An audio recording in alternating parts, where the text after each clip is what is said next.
Ah, yes. Karsus. Karsus was perhaps the most powerful wizard that ever lived. The child who would be a god, the elves called him. And he tried.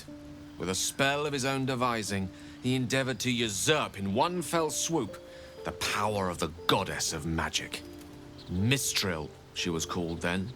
Imagine what it must have felt like to be a god. To know yourself, to be untouchable. To be mistaken. As Karsus aimed his spell at her, she began to unravel, and with her, the entire weave. Too late did he realize what he had unleashed. It would have been the end of everything had not Mistral sacrificed herself. The goddess of magic is all magic.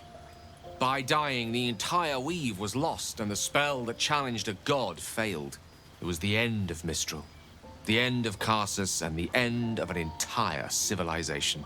As the child who would be a god was turned to stone, his empire came crashing down around him. The floating cities of Netheril were no more, an event that came to be known as Karsus's folly.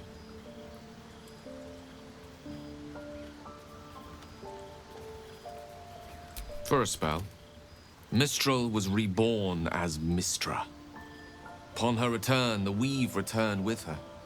Now, so many centuries later, I try to follow in the footsteps of Karsus. Not to destroy Mistra, but to prove my love for her. I tried to control only a fraction of the magic that was unleashed that fateful day. I merely sought to return one tiny diamond to an imperfect crown. Gale's folly, one might call it. History, repetition. It's the way things go.